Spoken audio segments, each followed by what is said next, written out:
मैं कहता हूँ कि अगर चंद्रबाबू नायडू की बैसाखी न होती और उधर नीतीश कुमार की बैसाखी न होती तो बीजेपी गवर्नमेंट नहीं बना सकती। नारे तकबीर। अगर सरकार गिरेगी तो सरकार किसी की बनेगी नहीं। भारतीय जनता पार्टी की सरकार गिरी तो इस देश का एक एक हिंदू वोट पोलराइज होगा और वो बीजेपी के पक्ष में चला जाएगा। बटोगे तो कटोगे, है ना। तो आप ये तय मान के चलिए कि सारी कहानी जो सेकुलर लीडर्स हैं, सो कॉल्ड सेकुलर लीडर्स हैं, उनकी कहानी खत्म हो जाएगी। वर्स्ट से वर्स्ट केस में यही होगा कि बीजेपी वक्फ संशोधन बिल जो है उसको उठा के डस्टबिन में तात्कालिक तौर पे डाल देगी। नमस्कार, आप देख रहे हैं फाइनल पोस्ट पुरुषोत्तम के साथ। क्या इस बार जो शीत सत्र होने वाला है उसमें केंद्र की सरकार गिर जाएगी? टीडीपी ने तो इशारा कर दिया है, नीतीश कुमार की बारी है। बात वक्फ संशोधन बिल की चल रही है, बहुत सारी चीजें हैं। सरकार गिरने का दावा पेश हो रहा है तमाम न्यूज चैनलों के द्वारा कि इस बार सरकार गिर जाएगी। क्या कुछ होगा, क्या कुछ नहीं होगा, अंदर खाने क्या चल रहा है, इन सभी चीजों पे बात करने के लिए हमारे editor in chief Gyaneshwar Gautam ji मौजूद हैं। आइए इन्हीं से जानते हैं। स्वागत है सर आपका। धन्यवाद पुरुषोत्तम। बात चल रही है कि अब की बार जो शीत सत्र है उसमें सरकार गिर जाएंगी और इंडिया गठबंधन की सरकार बनेगी। नीतीश कुमार का उसमें अहम रोल होगा और वक्फ संशोधन बिल को लेकर के मुस्लिम कम्युनिटीज के लोग लगातार जो है मीटिंग कर रहे हैं, बड़े बड़े रैलियां कर रहे हैं और उसमें साफ तौर पे कहा जा रहा है कि चंद्रबाबू नायडू और नीतीश जी, आप वक्फ संशोधन बिल का जो प्रस्ताव है उसको खारिज कीजिए, नहीं तो मुस्लिम कम्युनिटी आपसे नाराज हो जाएगी, मुस्लिम कम्युनिटी अपना फैसला खुद कर लेगी। देखिए पुरुषोत्तम, एक बात तो मैं आपको बताऊं कि अगर दावा ये हो रहा है कि सरकार गिर जाएगी तो आप ये मान के चलिए कि अगर सरकार गिरेगी तो सरकार किसी की बनेगी नहीं, मध्यावधि चुनाव हो जाएंगे। अच्छा, ऐसा भी हो सकता है। सरकार गिरने के पहले, चूंकि वक्फ बोर्ड के संशोधन के मामले को लेके नीतीश जी और चंद्रबाबू नायडू यदि सरकार से समर्थन वापस लेते हैं तो भारतीय जनता पार्टी दूसरे की सरकार बने, इससे ज़्यादा बढ़िया होगा कि वो असेंबली को पार्लियामेंट को डिसॉल्व करवा देगी और फिर से मध्यावधि चुनाव की ओर हम चले जाएंगे। और जस्ट इमेजिन कीजिए आप पुरुषोत्तम एक चीज़ को कि अगर यदि वक्फ बोर्ड के इशू पे सरकार डिसॉल्व हो जाती है और फिर से मध्यावधि चुनाव होता है तो क्या लगता है कि 400 पार में कोई उंगली होगी? कोई रोक पाएगा क्या? मतलब इस बार 400 पार हो जाएगी। मैं आपको बता रहा हूं कि अगर वक्फ बोर्ड के इशू पे भारतीय जनता पार्टी की सरकार गिरी तो इस देश का एक एक हिंदू वोट पोलराइज होगा और वो बीजेपी के पक्ष में चला जाएगा। बीजेपी का ये सपना भी पूरा हो जाएगा, 400 पार। मतलब अब आप समझिए क्या है। ये बात नीतीश जी को भी खूब अच्छे तरीके से समझ में आती है और ये बात उन सारे मुस्लिम नेताओं को भी समझ में आती है कि अगर ऐसी स्थिति हुई तो इस देश का जो सेकुलर पॉलिटिक्स है ना वो समाप्त हो जाएगा, वो सब कन्वर्ट हो जाएगा हिंदू में। वो सारे आपको क्या लगता है? आप इतिहास उलट के देख लीजिए, मुसलमानों से लड़ा कौन? इस देश में मुसलमानों, हिंदू मुसलमानों के बीच में जो कन्फ्लिक्ट हुए हैं उस कन्फ्लिक्ट में मुसलमानों से कौन लड़ा है? यादव लड़ा है, पासवान लड़ा है, मलाह लड़ा है। यही 3 जात हैं जो बहुत ही मुखर होकर लड़े हैं और इन्हीं 3 जातों को आधार बना रही है इंडिया गठबंधन कि इनका वोट हमारी तरफ होगा। इसलिए सरकार गिरेगी ऐसा हमको सब दिखता नहीं है। हाँ, एक बात जरूर है कि मुस्लिम लीडर्स जो हैं वो वक्फ बोर्ड के इशू पे एक दबाव की राजनीति कर रहे हैं। ऐसा दबाव क्रिएट करने का कोशिश कर रहे हैं कि सरकार वक्फ बोर्ड में जो संशोधन करना चाहती है वो संशोधन हम नहीं होने दें, उसको हम रोक दें। और ये सारा ड्रामा तमाशा इसी को लेके हो रहा है। अब आप ये समझिए, पूरे देश, हिंदुस्तान की जो राजनीति है आज की तारीख में वो 2 विचारधाराओं पे चल रही है, एक प्रो बीजेपी और एक एंटी बीजेपी। प्रो बीजेपी में कौन है? जो हिंदू वोट, जो हिंदुत्व के साथ हैं, है ना। वो सॉफ्ट लाइन हिंदुत्व हो, हार्ड लाइन हिंदुत्व हो, लेकिन हिंदुत्व की राजनीति करने वाले जो हैं वो लोग आ गए हैं प्रो बीजेपी। और एक एंटी बीजेपी है जिसमें मुस्लिम्स का समर्थन है और उसके साथ साथ कुछ जो और पॉलिटिकल लीडर्स हैं और कुछ जातिगत आधार पर जिन लोगों की राजनीति चलती है वो लीडर्स हैं, जैसे बिहार में तेजस्वी हैं, उत्तर प्रदेश में मुलायम हैं, तो इन लोगों की राजनीति चलती है। अब आप एक बात समझिए, प्रशांत किशोर की बिहार के संदर्भ में एक चीज आपको देख, प्रशांत किशोर ने अपनी पार्टी बनाई, प्रशांत किशोर ने अपनी पार्टी बनाई तो प्रशांत किशोर का टारगेट किसको डैमेज करना था? आरजेडी को। सबसे पहले आरजेडी में अगर वोट काटेंगे तो किसका वोट काटेंगे? मुसलमान का वोट काटेंगे, यादवों का वोट काटेंगे, क्योंकि यादव समुदाय के जो लोग हैं उनको बहुत ज्यादा समर्थन उन्होंने दिया है ना।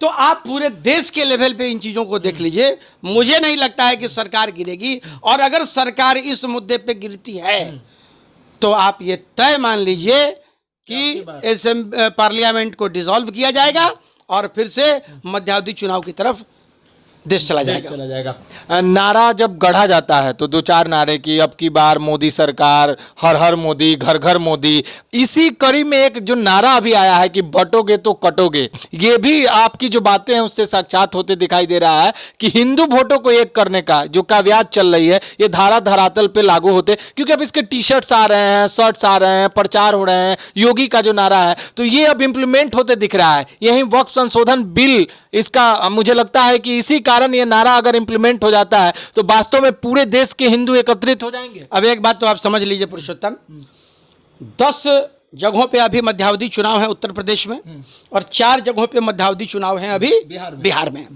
ये 14 सीट जो है ना, ये बिहार के अगले, बिहार की जो, बिहार नहीं, देश की जो अगली राजनीति है उस राजनीति को तय कर देगा। अच्छा, क्योंकि अगर ये नारा चल गया कि बटोगे तो कटोगे, है ना, तो आप ये तय मान के चलिए कि सारी कहानी जो सेकुलर लीडर्स हैं, सो कॉल्ड सेकुलर लीडर्स हैं, उनकी कहानी खत्म हो जाएगी। सेकुलर लीडर की जब बात आती है तो एक सवाल उठता है कि क्या नीतीश कुमार अपने सेकुलर छवि को बचाने के लिए एनडीए गठबंधन से नाता तोड़ लेंगे?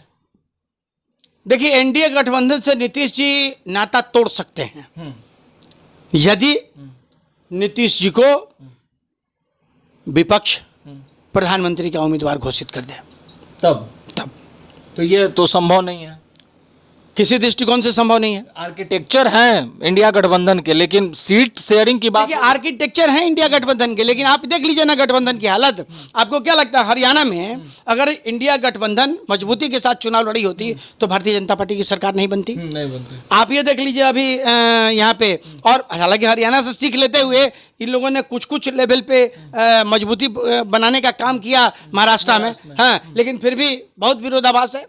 अभी आप देख लीजिए झारखंड में, झारखंड की भी स्थिति क्या हुई। अभी आप ये मिड टर्म जो हो रहा है, उपचुनाव जो हो रहा है उत्तर प्रदेश में, वहाँ आप देख लीजिए कि सीट तक देने को तैयार नहीं हुआ कांग्रेस को मुलायम सिंह यादव, ये अखिलेश यादव। तो ये तमाम तरह की स्थिति, इंडिया गठबंधन में एक जो सबसे बुरी स्थिति हम लोगों को देखने को आती है कि इन लोगों में कहीं एकता है ही नहीं।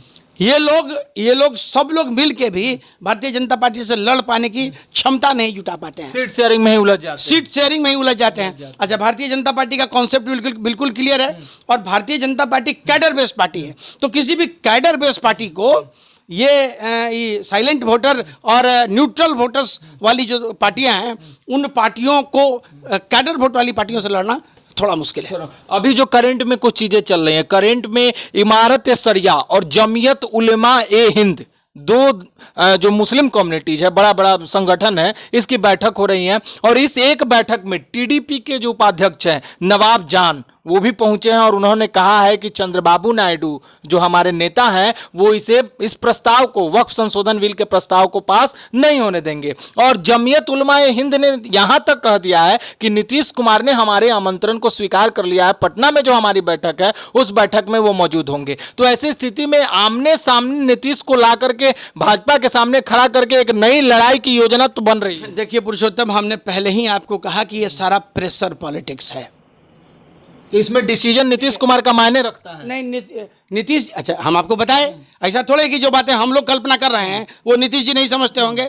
चूंकि नीतीश जी की छवि एक सेकुलर लीडर की छवि है, और मुसलमान आज की तारीख में भी बिहार में जो है वो बड़ी संख्या में वोट करते हैं नीतीश कुमार को, बड़ी संख्या में, क्योंकि मुसलमान भी मान के चलते हैं कि आज जो बिहार की स्थिति बदली है, बिहार में डेवलपमेंट की जो एक नई दिशा शुरू हुई है, तो उसमें नीतीश जी की बड़ी भूमिका है। हमारे कम्युनिटी के हितैषी। हाँ, और हमारी कम्युनिटी के हितैषी हैं। आप ये देख लीजिए कि जब से नीतीश जी का शासन आया, किसी तरह की कोई परेशानी कहीं से नहीं हुई भी हल्की फुल्की तो उसको इमीडिएट रिजॉल्व कर दिया गया। तो ये जितने भी मुस्लिम कम्युनिटी के जो एसोसिएशंस हैं, ये लोग जो भी अभी आज की तारीख में पॉलिटिक्स कर रहे हैं, उस सारी पॉलिटिक्स के पीछे इनका यही है कि वक्फ बोर्ड संशोधन से सरकार अपने कदम पीछे खींच ले।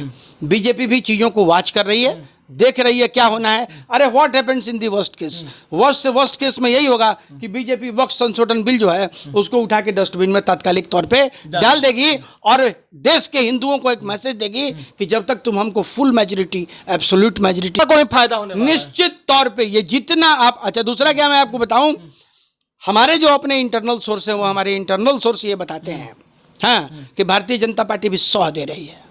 अच्छा, हाँ, कीजिए आंदोलन कीजिए। आप जितना यूनाइट होइएगा, आप जितना आंदोलन कीजिएगा, हमारी ताकत उतनी ही बढ़ेगी, है ना। तो सीधी राजनीति है।